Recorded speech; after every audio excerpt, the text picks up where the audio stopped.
C'è mille modi di passare la domenica. I casalinghi, per esempio, preferiscono stare in casa, a do gianchi in cucina, a mettere stucca ai vetri o a fare pulanche a terrazza che poi va a dormire con il gatto. Quelli appassionati per la pesca, invece si pigiano a canna, o salaio, o sacchetto di lenze e vanno a cercare un posto dove non c'è del pesci. Per i caccioi invece è tutt'altra cosa, loro vanno a colpo sicuro, cacciagione che ne ha brutto. Basta dare una stupidità per l'aia che viene sempre su qualcosa. Vede partire certi caccioi, pa che vadano in te indie olandesi alle grandi cacce, han cartucce di tutte le qualità, da levre, da passue, da sisi, da rati pernughi, da grigue, da erbui, da miagette, giacca de cammuscio, magiun, scarpe da montagna e due poveri ken che per un po' de supa che tu sta a sentire suo padrone in sul treno a sparare tanto grosse che se cadrissero pei e che vengono crescentin.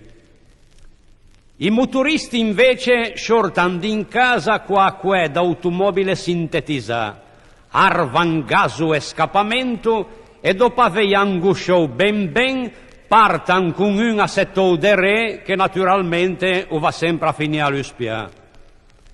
I tifosi do ballon a domenica mattina fanno gargarismi decolorato per andare a sbraggiare tutto dopo pranzo un suo campo a 22 seguei che ogni caso che danno a brutti in to ballon pigiano 100.000 franchi, senza contare che quando che danno anche a testa, essendo più a tariffa, a pagare doppia.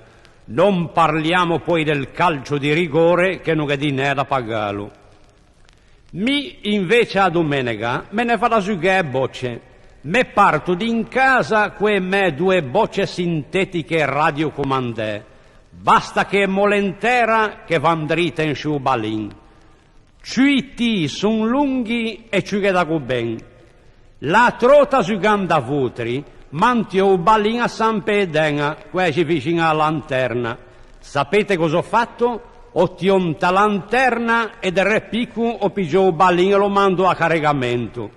Meno guagno mai ai punti, io vinco sempre per abbandono.